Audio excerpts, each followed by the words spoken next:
Alors, donc, du coup, bonjour à tous. Je suis ravie de voir que vous êtes, par rapport au webinaire d'avant, assez nombreux. Donc, c'est plutôt chouette. Donc, on va attendre. Alors, Aliénor, a priori, est revenue. Webinaire aujourd'hui. Et donc, on a choisi de le faire à deux parce que c'est plus sympa en fait. C'est toujours plus dynamique et c'est sympa. Il y en a d'autres qui seront faits à deux, notamment avec Aliénor et puis aussi avec Vanessa qui est parmi les participants aujourd'hui. Toute la liste est disponible sur le lien. Que vous avez normalement, mais je le renverrai sur les réseaux.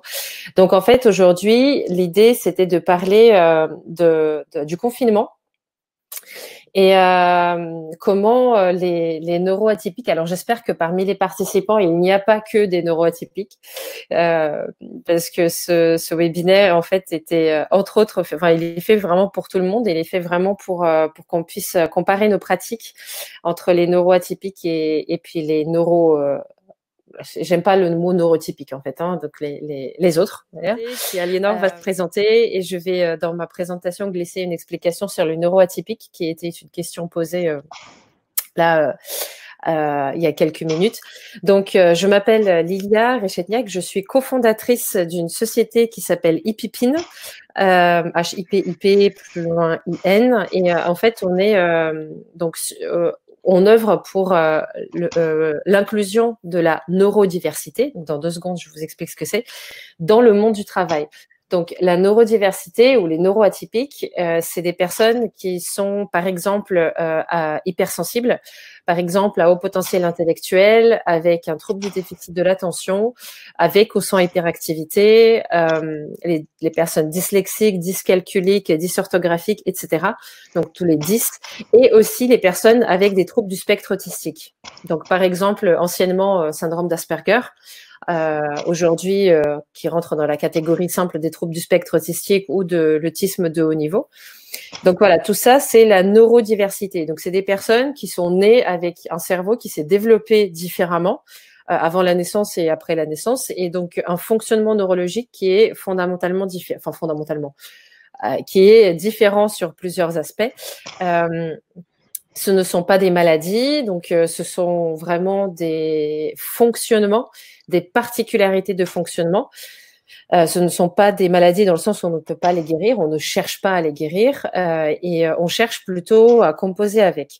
Donc, Hippipin œuvre pour aider les entreprises ou les employeurs à mieux de la meilleure manière possible. Il n'y a aucun sens péjoratif dans ce que je veux dire, mais au mieux profiter de la valeur ajoutée de ces personnes, générer la meilleure valeur ajoutée et bien évidemment aider les personnes elles-mêmes à générer la meilleure valeur ajoutée de leur vie pour elles-mêmes, de leur vie professionnelle, etc. Donc, comment est-ce qu'on peut créer des situations gagnant-gagnant, gagnant et gagnant pour tous? Donc voilà, moi je me suis lancée dans cette aventure parce que j'ai eu un diagnostic d'hypersensibilité, de haut potentiel et de trouble du spectre autistique il y a 6 ans. Et voilà, c'était la seule chose qui avait du sens pour moi. Donc je te laisse te présenter, Aliénor, et puis on enchaîne. Exercice que j'adore. je vais me barrer, je vais faire ma petite souris. Déjà, merci Lilia de m'avoir proposé cette première à tes côtés pour ce webinaire. Je vois certains noms, donc j'en connais certains. Donc bonjour à ceux que je connais, puis bonjour à ceux que je connais pas. Je déteste me présenter. Donc moi, je suis dans la com et dans la formation depuis 20 ans. Je suis une ancienne journaliste de presse nationale, presse régionale, et j'ai passé pas mal de temps dans des grands groupes. Et aujourd'hui, je suis à mon compte où j'interviens dans des grandes boîtes, en conférence ou en formation, intervention auprès de communicants, pour aborder différents aspects de la communication. quelle qu'elle soit d'ailleurs. Et pourquoi je suis là? Alors là, si on parle de légitimité, on ne peut pas s'octroyer une légitimité, donc je ne me l'octroie pas, mais je réponds à l'invitation de Lilia et je m'intéresse à ce sujet-là parce que j'ai été détectée aussi THPI il y a 1 an et demi, 2 ans, que je suis en lien beaucoup avec Fabrice Michaud, que je travaille aussi à ses côtés sur HPI Talent. Et que j'ai 2 enfants petits zèbres, dont mon grand de 12 ans qui, je pense, j'ai pas encore fait ça sur le spectre autistique, mais je pense qu'il est Asperger. Et donc voilà, j'ai écrit pas mal de papiers sur ces sujets-là, je lis pas mal sur ces sujets-là. Et en fait, je pense que ces découvertes et ces études, et puis quand on se fait tester, etc., finalement, amènent une vision extrêmement éclairante ou éclairée de ce qu'on est aujourd'hui, de ce qu'on a été et de tout son parcours, qu'il soit personnel ou professionnel. Je pense que ça, tout d'un coup, la lumière s'allume. Voilà, on sort un peu du brouillard. Voilà, en tout cas pour ma part, et puis après avoir discuté avec bon nombre de gens qui sont concernés, neuroatypiques, effectivement, quand on peut avoir la petite tirette qui s'allume, ça donne beaucoup d'informations, de choses qu'on ne comprenait pas, qu'on n'arrivait pas à analyser sur soi et puis sur beaucoup de choses. Voilà. Bon, je m'arrête là parce que sinon, c'est pas le sujet, mais ça dure trop longtemps. C'est pas grave. Oui, donc du coup, en fait, aujourd'hui, on a décidé de. Moi, j'ai été inspirée des commentaires, de plusieurs commentaires que j'ai eus de pas mal de personnes, de ma communauté neuroatypique, dont certaines sont présentes aujourd'hui, et qui disaient, à qui je posais la question, et comment vous vivez le confinement? Et puis en fait, elles me disaient, plutôt bien, plutôt bien. Alors pas seulement celles qui sont là, mais dès que je parle à quelqu'un qui est autiste, qui est hypersensible, qui est HPI, la plupart me disent, en fait, pas trop de soucis pour moi. Je suis ravie de pouvoir vivre à mon rythme. Je suis ravie de pouvoir faire les choses à ma façon. Pour certains, il y a aussi l'aspect de pouvoir porter les vêtements qu'on veut, en fait, ne pas se mettre dans des vêtements qu'on supporte pas ou peu. Et du coup, en fait, les neuroatypiques sont plutôt, pour l'instant, en tout cas, vivent mieux ce confinement que les autres qui ont. Alors, on pourrait parler d'introversion ou extraversion. Uniquement dans le sens, parce qu'il y a différents types, mais uniquement dans le sens de quoi est-ce qu'on a besoin pour se ressourcer.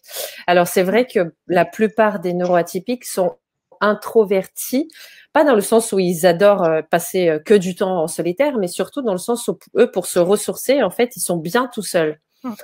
Ils n'ont pas besoin d'aller faire des grosses soirées ou se réunir tout le temps avec les amis, etc. Parfois, 15 minutes de téléphone avec un pote, ça peut suffire. Donc voilà, donc en fait, on s'est dit avec Aliénor que ça serait sympa de parler de certains de nos fonctionnements naturels qui finalement aujourd'hui nous aident à bien vivre ce moment de confinement. En tout cas, les 2 semaines qui viennent de passer, pour moi, elles sont passées un peu comme une lettre à la poste, j'avoue. Et mis à part les sushis qui me manquent terriblement, mais c'est la vie, c'est comme ça.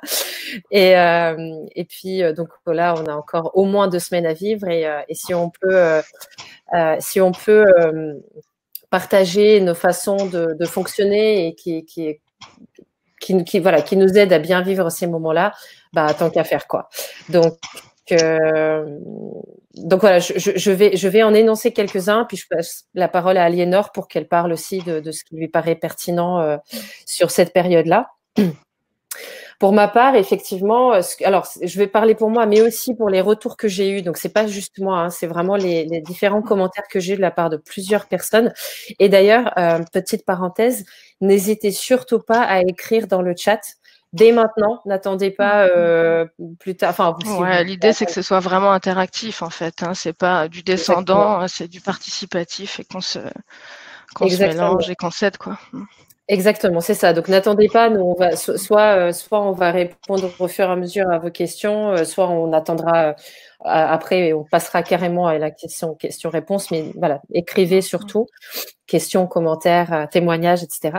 Donc voilà, un des aspects effectivement qui nous aide à bien vivre ce moment, c'est que se retrouver au calme chez soi, et vraiment quand je parle du calme, c'est cette notion sensorielle. On est au calme, on est dans un environnement qu'on connaît, donc on a nos repères, on a le silence. J'espère que vous n'avez pas trop de travaux autour de chez vous, mais pour les Parisiens, c'est peut-être un peu plus dur aussi, quoique. C'est surtout les ambulances, le SAMU, les pompiers, en fait, plutôt que les travaux. Oui, c'est vrai que c'est vrai. J'en ai un petit peu ici aussi, mais un peu moins, j'imagine. Mais voilà, en fait, un environnement sensoriel qu'on connaît, nos repères, notre confort. Les sens sont vraiment épargnés. On n'est pas obligé d'aller se confronter à la foule également qui nous pèse. En fait, c'est vraiment quelque chose qui, la plupart de neuroatypiques, ça nous pèse, puisque alors il y a non seulement le fait tout le monde marche, tout le monde parle, etc. Donc, il y a du bruit. Il y a aussi la proximité physique qui est compliquée. Donc là, c'est un soulagement, quoi. C'est vraiment un soulagement pour les sens. Il y a aussi ce côté de solitude, en fait, où effectivement, on est plutôt à l'aise en solitaire. On sait s'occuper. On a la plupart du temps, les moments qui sont ressourçants pour nous, sont des moments où on peut se consacrer à notre passion, notre ou nos passions. On peut lire un bouquin qui nous plaît, on peut passer du temps avec la ou les personnes qu'on aime si on a la chance de vivre avec elles, surtout en ce moment. C'est des choses qui sont très simples et qui ne demandent pas beaucoup d'éléments extérieurs. Il n'y a pas besoin d'être dans un bar, pas besoin d'avoir de la musique, pas besoin d'être dans la rue, pas besoin d'avoir 15 personnes autour de nous, etc. Donc, en fait, c'est vrai que du coup, le confinement est très propice à ces moments-là. Et c'est reposant pour nous. Et même si c'est sympa d'avoir des interactions, et qu'au bout d'un moment, ça risque de nous manquer. Moi, je pense, moi, ça me manque un petit peu, ça commence, mais c'est pas aussi lourd que pour ceux qui en ont réellement besoin au quotidien. Voilà. Et puis, voilà. Pour moi, c'est vraiment les aspects les plus flagrants. Aliénor, je te laisse compléter et puis on continuera à interagir. Oui, sur cet aspect finalement, c'est ce qu'écrit aussi Fabrice Mézières, sur les besoins associés, aussi sur l'extraversion et l'introversion, et le calme et le ressourcement. Je suis absolument d'accord. Autant j'ai besoin de l'extérieur. Enfin, on est des animaux sociaux aussi, donc très important. Mais autant, c'est vrai que là, les 15 jours, moi, je les ai pas vus passer. Ils ne sont absolument pas violents en termes d'enfermement. Ils sont violents sur d'autres choses, mais ça, c'est comme pour tout le monde. Mais je me sens pas du tout enfermée. Effectivement, ça permet aussi une zone obligée de ressourcement où on est au calme. Toujours en sociabilité, parce qu'on a beaucoup de moyens de communiquer aujourd'hui, donc ça aide aussi à ne pas être dans un enfermement total émotionnel et intellectuel, et sur cette espèce d'hyperacuité quand les sens sont en permanence sollicités visuellement, auditivement et intellectuellement. Finalement, c'est le quotidien, c'est pas une lutte, le mot est un petit peu compliqué, mais cette période-là est un sas finalement qui permet peut-être de recharger les batteries. Et puis, cas concret, je sais pas. Alors là, je fais appel à Fabrice, Fabrice Mézières, qui est qui est là. Je sais pas si tu te souviens, on s'était rencontrés, on avait rendez-vous. Il me faisait passer le MBTI. Et c'était un moment où j'avais beaucoup trop de stimuli. Et le moment d'arriver à lui, donc il fallait que je prenne les transports en commun. Et je suis arrivée à lui en étant en crise de nerfs, en fait, tellement j'étais complètement saturée de tout. Je sais pas si Fabrice, tu te souviens. Et ça m'arrive régulièrement, justement ça, où des fois je suis obligée de rester enfermée 15 jours sous ma couette, 2 jours sous ma couette pour faire retomber en fait toute cette hyper acuité, cette hyper sollicitation des sens. Et c'est vrai que pour le coup là, Bah là, c'est plutôt confort en fait. On peut être sollicité intellectuellement, mais au niveau des autres sens, c'est plutôt très ressourçant. Ce que j'avais échangé avec Lilia aussi, alors chose qui m'est propre, mais pas qu'à moi, c'est cette notion de temps extrêmement élastique. Euh, que j'ai et que beaucoup de neuroatypiques ont en temps normal, d'avoir parfois des difficultés à avoir une prise sur le temps. La notion du temps est une notion créée par l'individu, par l'homme, pour se cadencer, se mettre des repères, etc. Et on s'accroche plus facilement dans le temps quand on a des activités, quand on a des rendez-vous, quand on a des interventions, des conférences, etc. Là, dans un temps un petit peu différent où on est enfermé, où on peut toujours agir et travailler, bien évidemment, mais finalement, on n'a pas d'obligation de sortie, on n'a pas d'obligation de tempo à part celui qu'on s'impose.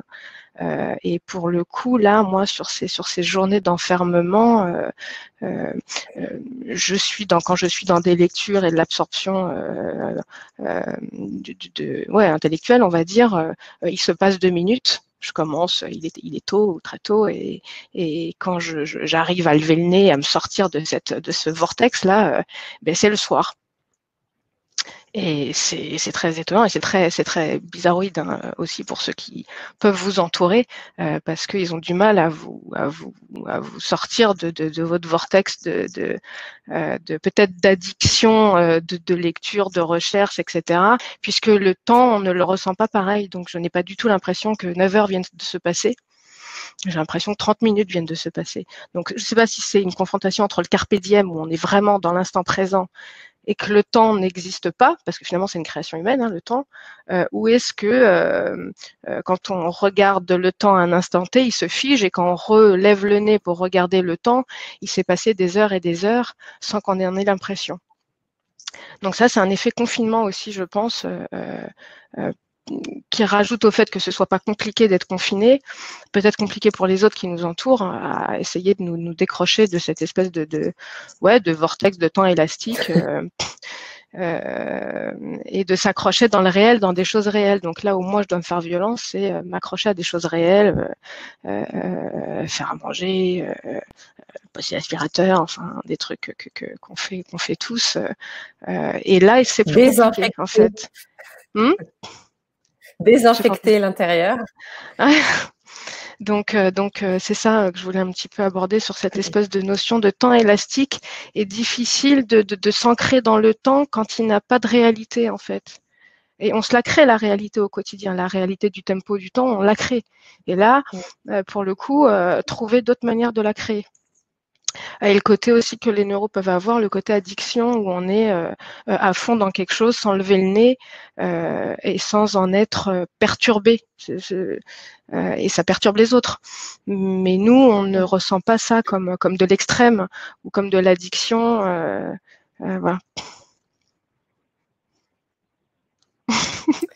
Oui, tout à fait. Alors, je vois qu'il y a pas mal de... Est-ce que vous m'entendez? Parce que je sais que j'ai pas une super connexion. Aliénor, tu peux me dire si on m'entend bien? Oui, moi je t'entends très bien. Ouais. Ok, bon, super. Oui, on parlera des enfants aussi. Ouais, les enfants. Ouais, je vois sur les enfants. Mais ça aide à ponctuer.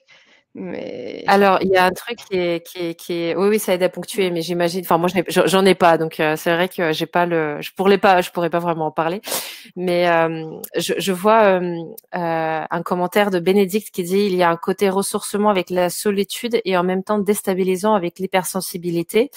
Alors, si vous pouvez développer ce que vous voulez dire par déstabilisant avec l'hypersensibilité, puisque je ne suis pas sûre de bien saisir et du coup de pouvoir commenter. Alors, Mélanie qui dit que tout ça lui est tellement familier. Je suis contente de te voir là. Ensuite, donc effectivement, on a. C'est ça en fait. C'est vrai que nous, à force d'être dans le milieu, enfin moi en tout cas, je pense qu'à l'Énor c'est un petit peu pareil, mais avec HPI Talent et tout ça, on sait comment expliquer toutes ces choses-là, et c'est pour ça qu'on fait ces messages, qu'on fait passer ces messages, parce que c'est juste identifier les choses parfois en posant les mots dessus, ça peut aider. Alors. ce sur quoi je voulais réagir, c'était le commentaire de Caroline. Pas besoin de faire l'effort de sociabilité qui prend beaucoup d'énergie. Coucou Caroline. C'est super important. C'est une des choses les plus fatigantes et on s'en rend pas nécessairement compte en fait quand on a l'habitude d'interagir. Mais effectivement, moi par exemple, si je dois avoir plusieurs rendez-vous dans la journée, je suis fatiguée par avance et c'est pas une fatigue genre oh vas-y je suis naze déjà à l'idée de non, je peux être tout aussi enthousiaste et ravie, mais je suis fatiguée parce que je sais que ça va me prendre énormément d'énergie parce que mon cerveau, il est déjà en train de se poser la question, comment est-ce qu'il faut que je sois avec cette personne? Et c'est là où, en fait, on a du mal à être souvent dans l'instant présent parce qu'en fait, comment est-ce qu'il faut que je sois avec cette personne? C'est une question qui n'a pas de sens. On verra sur le moment. Mais moi, j'ai arrêté ça. Je me suis pas fait que des amis, mais j'ai arrêté ça. Ouais, mais écoute, trop compliqué. Maintenant, je suis comme je suis, ça plaît ou ça plaît pas. Oui, mais bon, je fais des efforts quand même. Mais... Ça veut pas. Non, mais c'est vrai. Pour moi, ça ne veut pas pour autant dire que je vais suivre ce que j'aurais décidé avant. C'est juste le cerveau qui se pose cette question. Et sur le moment, ça peut être complètement différent. Hein, ça n'empêche pas. Mais effectivement, c'est quelque chose du coup qui nous préserve de l'énergie maintenant. Donc merci Caroline. C'est pareil avec tout ce qui est hypersensorialité. On n'a pas la fatigue de la surcharge sensorielle, c'est très important. Les angoisses de l'entourage, oui, c'est vrai qu'on est aussi des éponges. Alors c'est complètement, pour moi, ça se vérifie à chaque personne neuroatypique et enfin avec chaque personne que je rencontre, neurotypique ou pas, on perçoit hein, l'énergie de l'autre, l'émotion de l'autre, l'état de l'autre, on le perçoit. Et quand on n'a pas de bon filtre et quand on se prend tout, c'est vrai que c'est très, très tout à fait. Tout à fait. Alors il y a le rapport à la nature, je suis d'accord, et c'est vrai que c'est une caractéristique des neuroatypiques en général. C'est vrai qu'on a un rapport à la nature. Souvent pour les autistes, on dit par exemple que on se repère mieux dans une forêt que dans une ville avec des rues et tout ça. Et c'est vrai que du coup, on en a besoin. En fait, c'est beaucoup plus ressourçant que d'aller se balader dans le jardin du quartier à Paris, quoi. Et sur les enfants, alors Gaëlle Dupont qui écrit, je ne m'étais pas posé la question. Ouais, vas-y. Oui, par rapport aux enfants, effectivement, hein, les enfants aident aussi à rythmer le quotidien. Pour ma part, mon grand, comme il est un peu topé comme moi, finalement, il aide plus ou moins parce que lui aussi, il a tendance à être complètement aware. Donc, il faut que je m'aide à sortir de ma bulle pour l'aider à sortir de la sienne et qu'il s'ancre dans ses devoirs, dans sa réalité, que je l'aide avec tous les outils digitaux qu'il doit là maîtriser en 2 temps 3 mouvements. Il est en 5e, donc c'est une année qui peut être un petit peu compliquée. Donc il faut enfin voilà, je prends aussi du temps à l'accompagner et étonnamment, ce temps nous rapproche énormément. Parce que on s'entraide aussi tous les deux à s'ancrer. C'est très marrant ça. Et j'ai l'impression que ce confinement le fait vachement grandir, et le fait vachement s'ouvrir.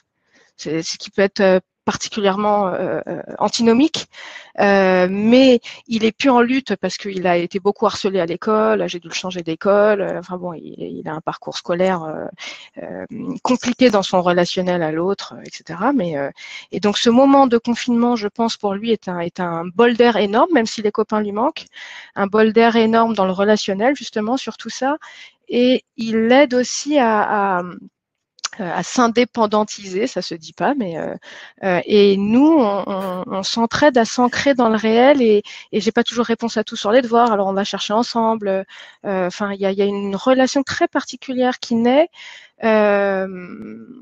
de ça, et je pense que ça lui donne une force immense, et je pense qu'il ressortira de cette épreuve qui est de confinement, mais pas que, de tout ça, en ayant lui beaucoup plus de force dans sa différence, dans confiance en lui, dans sa capacité d'autonomie et dans sa confiance en moi pour finalement ma capacité à l'accompagner, à des fois sortir de mon vortex parce qu'il a besoin et que les profs sont pas là. Donc si je le fais pas, personne va le faire.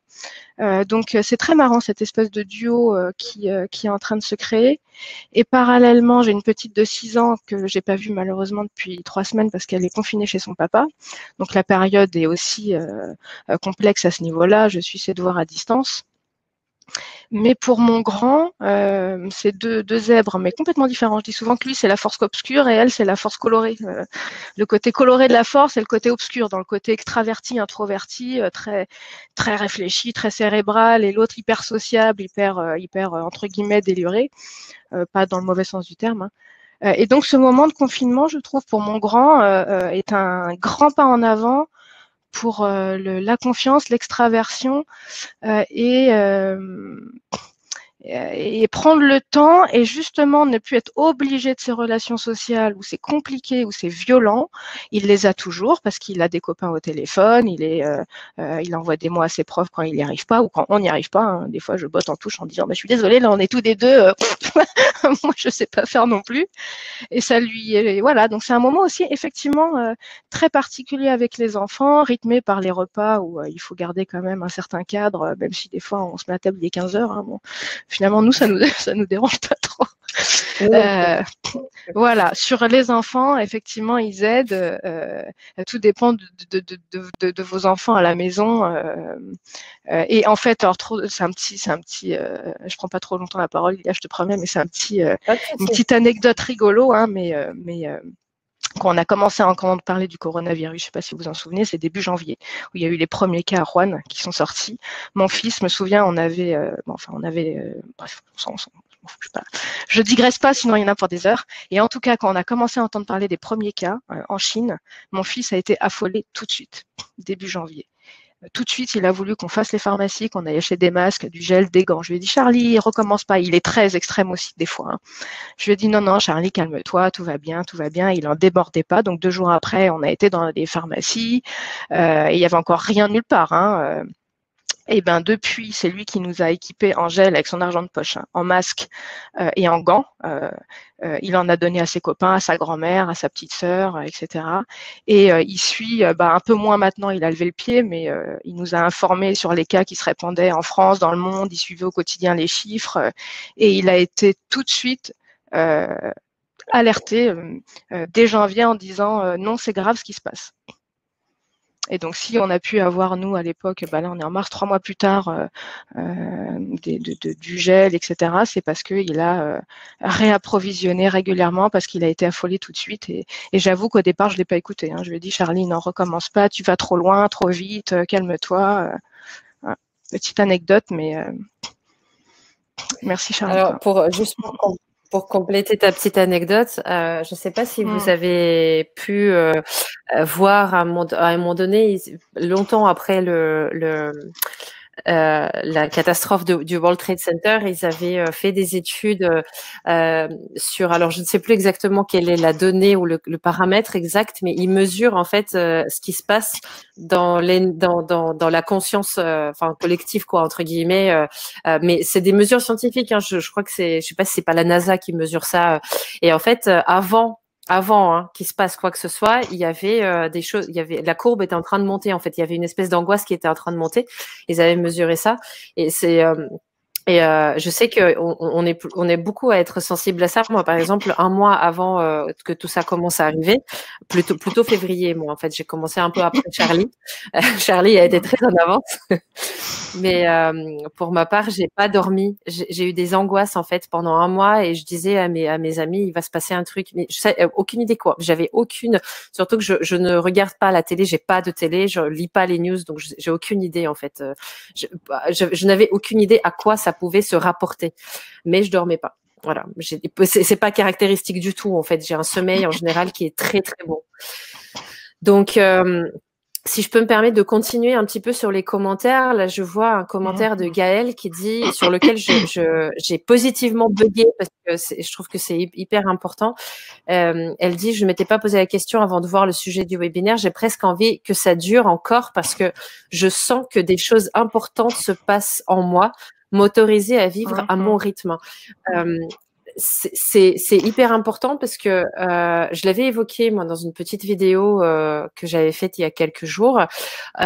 C'est une question qu'on a la capacité à se poser quand on a ce cerveau qui réfléchit un peu à 1000 à l'heure, qui en tout cas qui a pris l'habitude de se poser beaucoup de questions. Enfin, les neuroatypiques, on entend souvent des phrases comme ah, tu te poses trop de questions, arrête de trop réfléchir, arrête de trop penser. Mais là, pour le coup, ce côté-là, il peut être super bénéfique parce que quasiment toutes les personnes de la communauté que je connais, toutes se posent la question. Ok, quelles sont les habitudes en fait que je n'ai pas envie de garder pour après? Quelles sont les habitudes que je n'ai pas envie de reprendre? Qu'est-ce qu'il y a en moi? Qu'est-ce que je dois regarder en moi qu'il est important de voir maintenant, que je ne prends jamais le temps de regarder d'habitude? Est-ce que la période ne serait pas en train de m'inviter à m'arrêter, à me reposer, à faire une pause avec tout le quotidien dans lequel je m'oublie? Et du coup, ça me fait penser d'ailleurs à Léonore, je sais pas si ça te dit, mais on pourrait écrire un petit article toutes les deux à la suite de ce webinaire pour faire une liste de tous ces points positifs en fait. Ah ouais, bien sûr. Je pense que ça pourrait être super utile pour plein de gens. Donc merci Gaëlle, super commentaire, super important.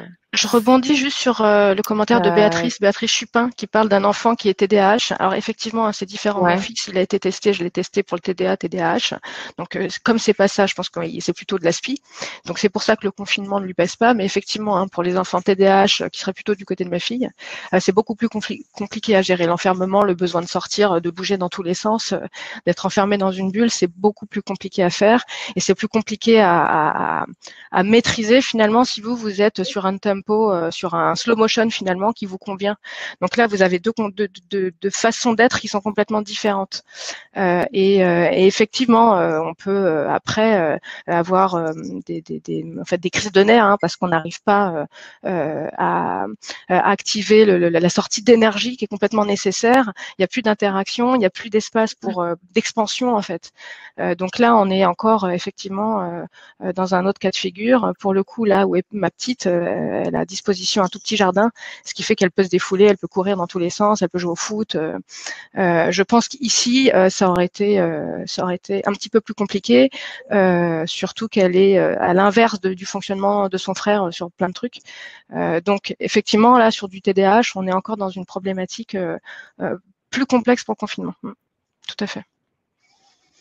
Ouais, et puis pour certains enfants autistes aussi, en fait, ce qui est important, c'est la perte des habitudes et des repères. Et du coup, c'est pas tellement un besoin de se défouler, comme tu dis, Aliénor, mais c'est plus un besoin de garder ses habitudes de sortie. Là, ils sont complètement déstabilisés, quoi. Donc c'est vrai que ça doit pas être évident du tout.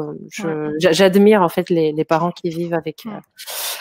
Donc recréer son tempo interne, son rythme interne. Il y a un des commentaires qui est comme ça, mais effectivement, comme le temps, on l'a créé, nos rituels, parce que la vie et le temps cadencé, créé, est fait de rituels qui sont là pour ça aussi, pour avoir des repères, sont d'autant plus importants aujourd'hui, quand c'est nécessaire. En fait, tout le monde n'en a pas besoin, mais effectivement, quand vous êtes dans confiné avec différentes personnes de différentes façons de fonctionner, le rituel peut être essentiel pour pas que on se tape tous les uns sur les autres. Alors, c'est une façon de parler, mais disons que le vivre ensemble soit justement un moment de ressourcement et que la famille n'explose pas, parce que ça peut aussi aller vite. Regardez l'explosion des violences conjugales et sur les enfants qui sont, parce qu'on est enfermé, donc les nerfs lâchent aussi. C'est très compliqué. Donc effectivement, ritualiser, retrouver et créer, c'est important à un moment à peu près aussi incroyable, de pouvoir soi-même ritualiser, de pouvoir soi-même se poser et se créer son tempo et ses propres rythmes. Ça n'arrive jamais normalement. Dans nos sociétés d'actifs et d'hyperactifs, le tempo est celui de la société, de la sociabilisation. On ne le crée pas nous-mêmes, où on est quelques-uns à avoir aussi fait en sorte de pouvoir écouter et faire son propre rythme, mais il n'empêche en majorité, on est sur le tempo, un tempo social. Donc là, on a aussi une petite fenêtre de tir qui peut être hyper précieuse où on a les clés pour créer soi-même son tempo et ses rituels adaptés. Donc ouais, c'est précieux. Et le sport, ça aide, oui. Tout à fait, Isabelle. Oui, oui, oui. Bonjour, Isabelle. Après, je pense aussi que c'est vraiment une super opportunité, mais ça, on en reparlera à une autre occasion, mais c'est une super opportunité sur comment on peut modeler ensuite nos vies après tout ça. Je pense sincèrement que finalement, le monde sera très à l'écoute des personnes qui auront bien vécu le confinement, puisqu'on va être très, on va essayer quoi de porter nos idées. C'est ce à quoi on vous invite aussi lors de ces webinaires, de tous les webinaires. C'est vraiment quelles sont vos idées, communiquez-les, nous vous aide à les communiquer, puisque je pense vraiment qu'on pourra. J'espère que tout le monde dit oui, le monde va changer après la crise. Oui, d'accord. Mais je m'appelle plus Aliénor, je m'appelle Saint-Thomas là. Mais... Non, mais ce que je veux dire, c'est que on peut contribuer à ce que ça aille dans des directions qu'on souhaite et pas juste subir les directions dans lesquelles ça va aller. Et ça c'est important. Je pense que c'est vraiment très important. Alors il y a un commentaire de Caroline aussi qui dit étonnée que nous arrivions malgré une empathie dévorante à nous protéger des émotions négatives ambiantes. Alors je ne sais pas vous, c'est super important. Moi je regarde quand je cherche les news. Je regarde juste par exemple les trucs très très pratiques, c'est-à-dire ok, la nouvelle attestation, très bien, c'est ça qu'il faut que je rédige, ou de combien le confinement est prolongé, à la limite combien de cas en France, juste pour être sûr voilà, juste pour savoir, mais je me protège vraiment en évitant autant que possible d'être au contact des infos négatives, oui, alarmistes en fait, qui font un peu peur. Aliénor sourit à la personne qui est à côté d'elle, donc ça veut dire qu'ils ne sont pas encore en train de se taper dessus, tout va bien. Non, on parle beaucoup et la parole est un soutien incroyable. C'est clair. Je suis pas que facile à vivre, je suis aussi facile à vivre, mais pas que. Et, justement, mes textes, ils sont bon. Donc non, la parole. Non, mais c'est la parole. Clair. On est d'accord. Et se dire je merde, ok, je merde. Bon, Et la parole aussi ouverte que possible, je pense que c'est très important de ne pas chercher à cacher des trucs, ouais. Alors, qu'est-ce qu'il y a d'autre comme... Je crois que j'ai pris du retard avec sur les le sport. commentaires. Il y a Isabelle qui parle de sport, qui est très important. Je suis absolument d'accord avec Isabelle, autant pour les enfants que pour les adultes. Hein. En temps normal, là j'en fais un petit peu moins, mais je suis à 4-5 heures de sport par semaine. Hein. C'est un de mes... Ça, l'écriture et le sport, c'est mes deux seuls échappatoires que j'ai trouvé jusqu'à présent, hein, à presque 44 ans. Je suis pas tombée dans les drogues dures, hein, je suis tombée dans le sport. Je pense que c'est mieux. Mais effectivement, aussi pour les enfants, quand cet échappatoire leur convient. Ça convient pas tout le temps. Mais effectivement, le sport, et j'en parlais d'ailleurs avec Fabrice, que le sport, au-delà de se défouler, il libère aussi beaucoup d'endorphines et il crée beaucoup de stimuli dans votre corps et dans votre cerveau qui ne se créent pas autrement qu'avec l'effort physique et en allant au-delà du quart d'heure. Voilà. Donc, il est très intéressant aussi dans ce sens-là. Méditation et sport, ouais. Je pratique pas la méditation, mais beaucoup le font effectivement. Moi, c'est le yoga, parce qu'effectivement, c'est vrai que là où je suis actuellement, le sport, j'ai pas un choix extraordinaire, mais le yoga, un peu de méditation aussi, et puis du pranayama, alors des exercices de respiration. Ça date pas du début du confinement. Moi, c'est quelque chose que j'ai commencé il y a des mois et des mois, et je pense que vu que ça, en plus, ça travaille sur les muscles des poumons, ça doit aider quand même. Mais même si j'avais des problèmes de poumons, le fait d'avoir entraîné tout le système respiratoire depuis longtemps, et c'est vrai que certains exercices sont à la limite du cardio d'ailleurs, hein, certains. Donc, il y a aussi Carole qui écrit, alors sur un thème complètement différent, ça peut être assez lourd de gérer le travail à la maison. Alors oui, je confirme, c'est pas évident. Le télétravail, même si… Alors moi, je fais partie des gens qui ont besoin encore de se retrouver dans un bureau, dans un environnement plus professionnel, dédié aux professionnels pour bosser. C'est vrai que pour moi, travailler, c'est peut-être la chose la plus difficile en fait, c'est de trouver suffisamment d'endurance et de concentration pour travailler alors que l'environnement ne s'y prête pas. C'est le même. Enfin, effectivement, bon, on est confiné, c'est la définition même, mais le lieu où je suis n'est pas suffisamment grand pour pouvoir dédier un espace qu'à ça, et c'est un peu compliqué. C'est marrant ça, parce que tu vois, moi je travaille énormément de chez moi depuis que je suis indépendante, donc je travaille beaucoup en entreprise, donc je suis à 50% dehors, à 50% dedans, et je travaille sur la table où on mange, je mets mon ordi, je suis quand je suis dedans, Ah ouais. Ouais, je suis là, mais l'environnement n'est pas un sujet en fait. Ouais. Bah comme quoi, voilà, on est tous différents là-dessus. Alors il y a Élise qui écrivait aussi les enfants aident à ponctuer, mais c'est en même temps très frustrant d'être arrêté dans nos activités. Oui, j'imagine. J'imagine.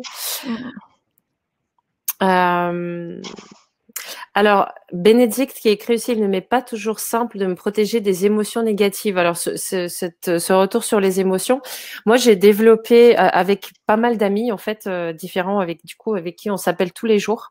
Il suffit pas de ne pas regarder les nouvelles, hein, effectivement, parce que bon, c'est déjà, on ne se nourrit pas avec du négatif, mais j'ai développé pas mal de petits rituels avec des amis avec qui on s'appelle tous les jours et on fait des petites pratiques.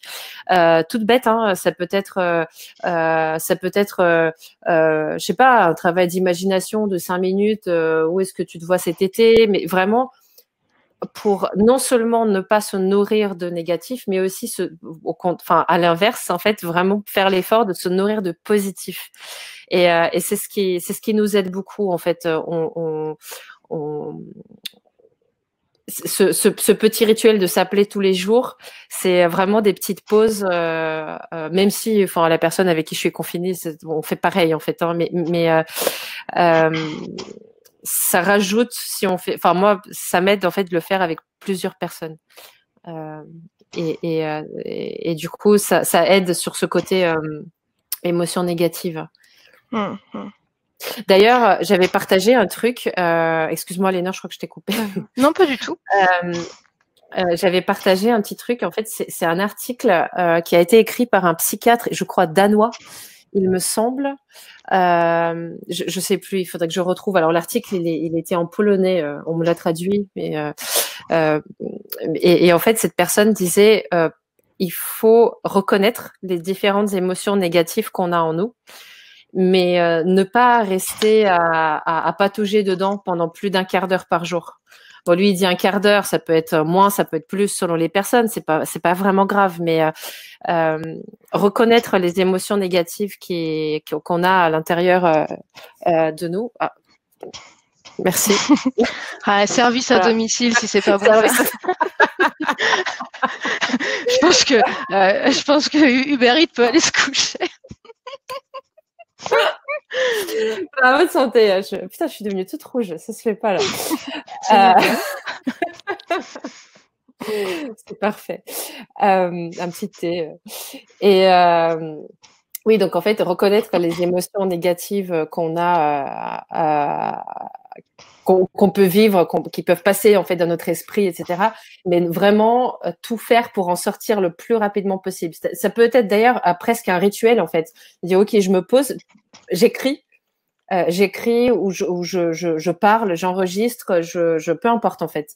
Je fais quelque chose pour extérioriser, mais une fois que c'est fini, c'est fini. Je ne reste pas à patauger là-dedans pendant plus d'un certain temps dans la journée, parce que c'est là où ça peut vraiment commencer à nous bouffer et fragiliser notre système immunitaire d'ailleurs.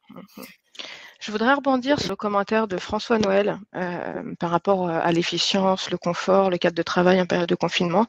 Est-ce que tu disais aussi, Lélia, est-ce qu'on est beaucoup aussi à partager pour vivre, essayer de vivre ce moment-là en se disant qu'est-ce qu'on peut ramener de ce moment-là dans l'après pour essayer de faire changer les choses, c'est un bien grand mot, mais en tout cas d'être plus attentif à ses besoins et comment, on parle d'ikigai un petit peu en ce moment, mais c'est aussi ça finalement, peut-être profiter de ce confinement pour se rendre compte de ce qui nous convient, de ce qui nous convient pas, c'est des interrogations qu'on peut avoir avant, et si on les a pas eues, peut-être que ce temps-là permet de les avoir, effectivement, pour tous ceux qui sont en entreprise, qui sont pas indépendants et donc qui ont l'obligation d'être dans l'hypersociabilité, dans l'hypercode en fait, et se plier au code en entreprise, à la politique d'entreprise, à la gouvernance, etc.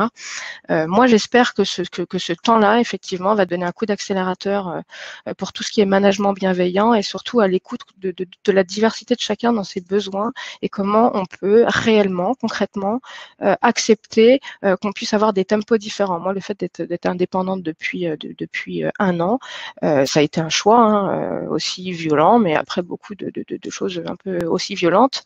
Je suis beaucoup plus en adéquation avec mon rythme émotionnel et intellectuel de travail. Donc autant je peux travailler tard le soir, tôt le matin. J'ai le côté relationnel parce que je vais beaucoup en intervention à l'extérieur.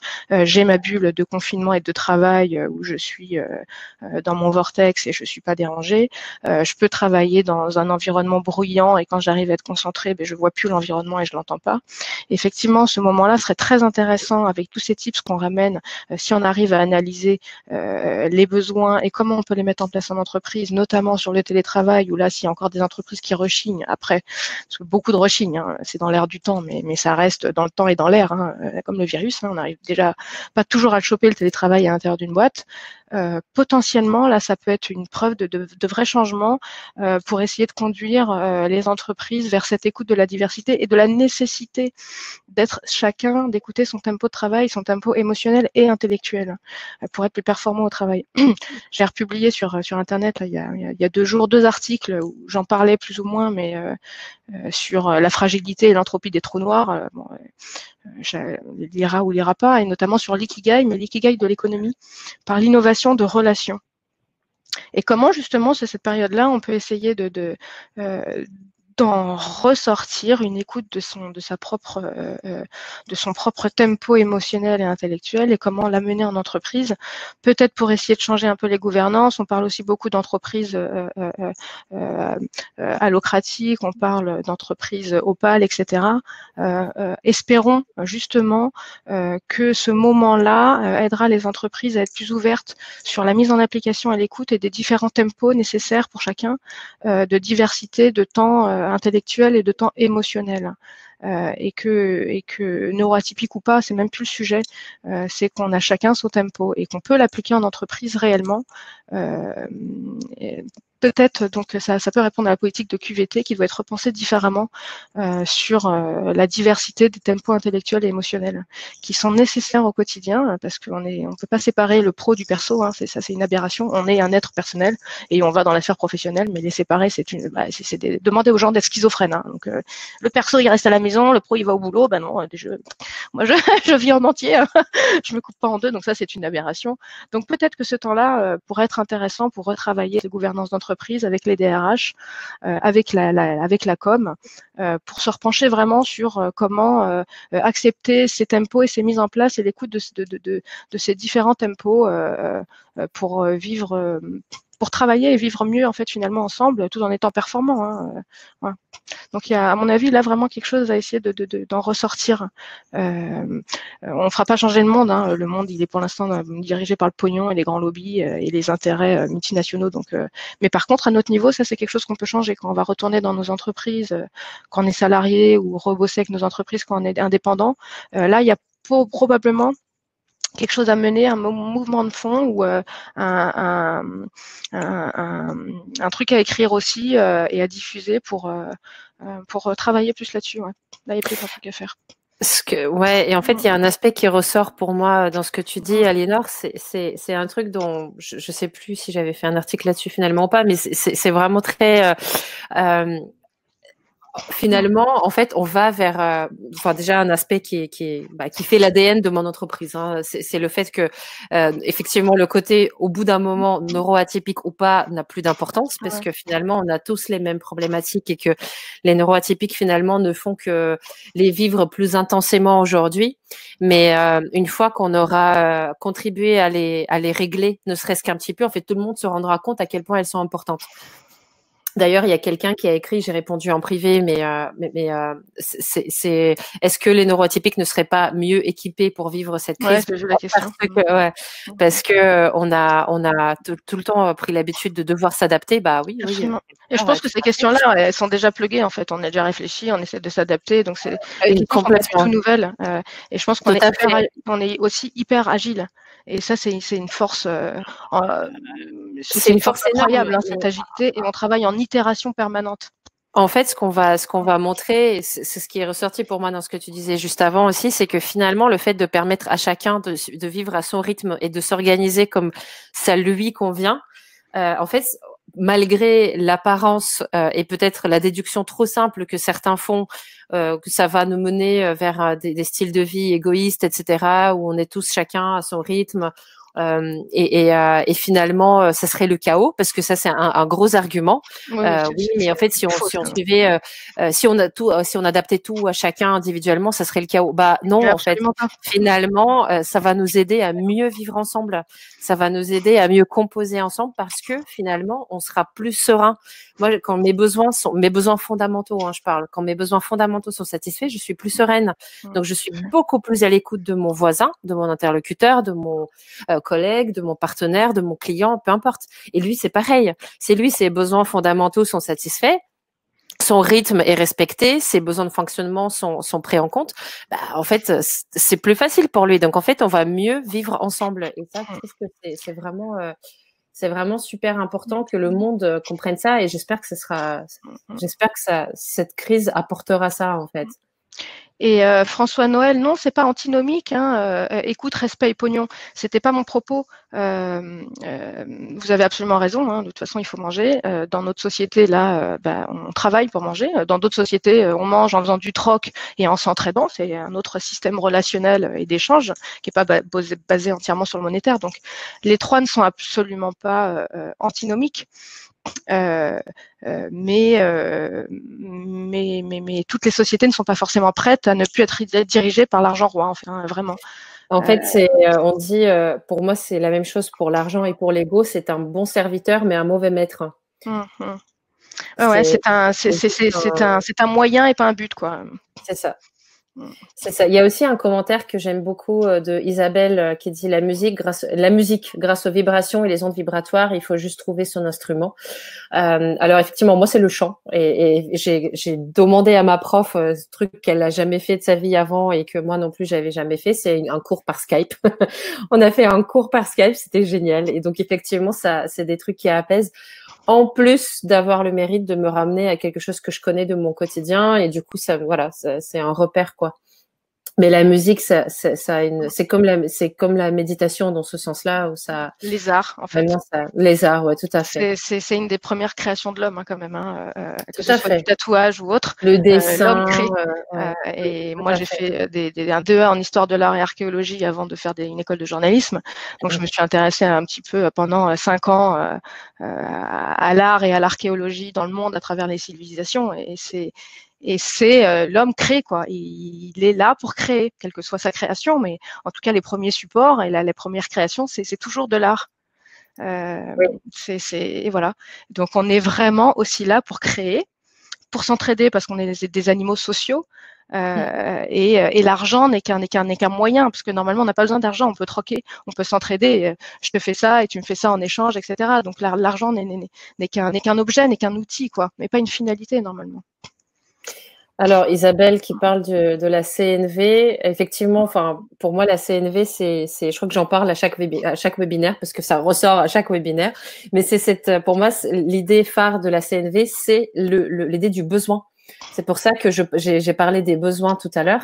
Effectivement, Marshall Rosenberg, pour lui, il disait en fait que un besoin fondamental, hein, on parle pas des caprices, hein, mais un besoin fondamental qui s'exprime chez une personne, c'est la vie elle-même qui cherche son chemin à travers cette personne. Donc en fait, quand on aide quelqu'un à satisfaire son besoin, c'est magnifique. Mais du coup, si je t'aide, toi, à satisfaire un de tes besoins fondamentaux, ça veut dire que j'aide la vie à s'exprimer. Donc en fait, je vais m'aider moi-même aussi. Tout à fait.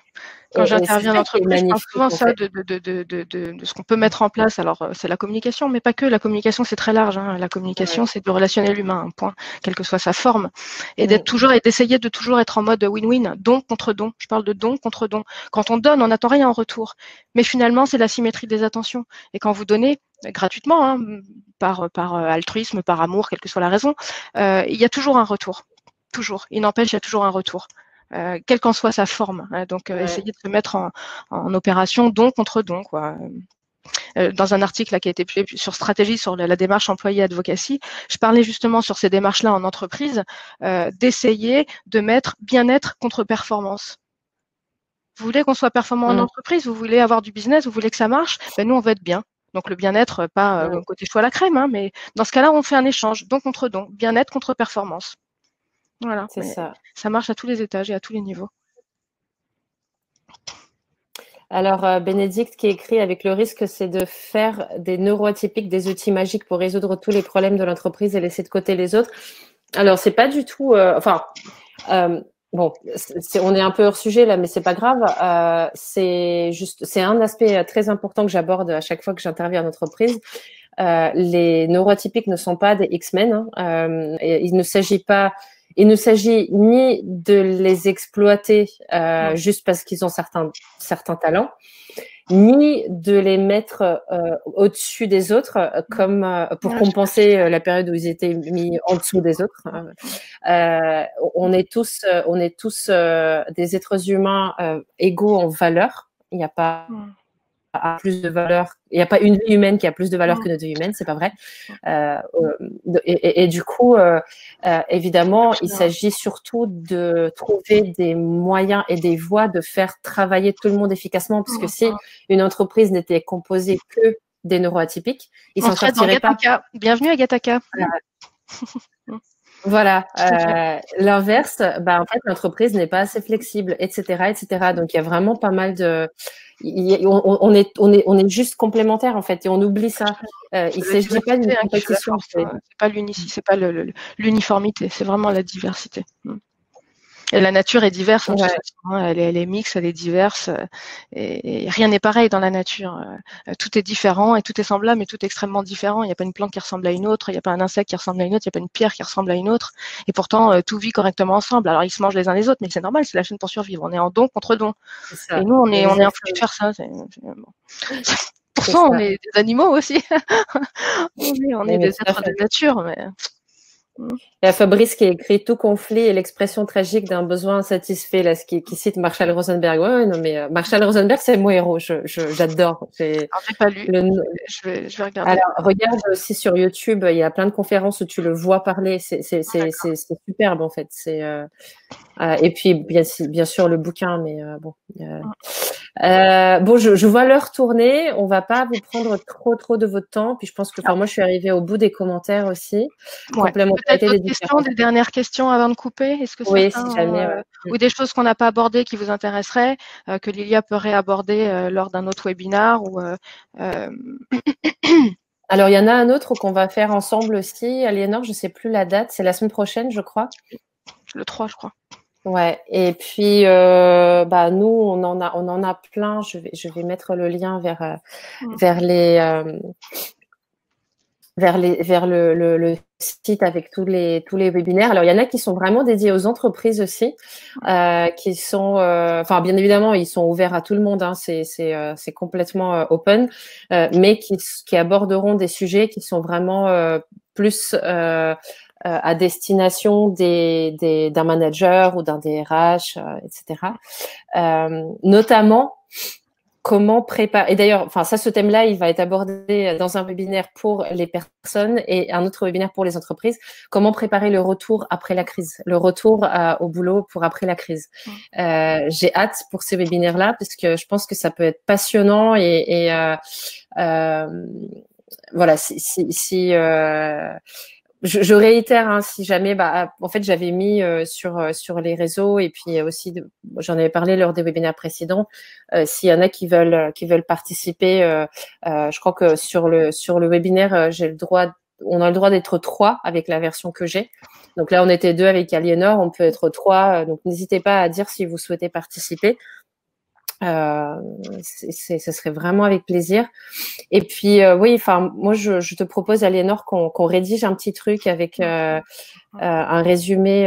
Le replay sera dispo dans 5 minutes. Je vais le poster sur le site et comme ça on réécoute, on relit les commentaires et on rédige un petit truc. Avec plaisir. Top. Ok. Et puis Bénédicte qui dit plus que la diversité, c'est pour moi le respect de l'altérité. Absolument. Mais je crois que quand on accepte les diversités, de fait, c'est parce qu'on respecte l'altérité, donc on respecte l'autre dans sa diversité, dans sa différence. Tout à fait. Exactement. Exactement. Donc, top. Un grand merci à tous. Je vois Gaëlle qui dit super idée, le retour after confinement. Bah ouais, c'est. Je pense que ça va être tout un truc à gérer en fait. Pas forcément compliqué, ça peut, mais pas nécessairement. Mais tout un truc. Donc. Merci Isabelle. Merci beaucoup Isabelle. Prenez soin de vous aussi tous. Et puis sortez couverts. Et puis sinon sortez pas. Hein. On peut détourner aussi. C'est ça. Sortez couverts ou sortez pas. Hein. C'est ça. Et pour tous ceux qui ont des personnes proches ou moins proches touchées, bon courage, hein, parce que c'est extrêmement violent. Donc accrochez-vous et voilà. Merci beaucoup à tous. Très bonne journée. À bientôt. Merci beaucoup Lilia. Merci à toi. C'était top. À bientôt. Au revoir. Au revoir.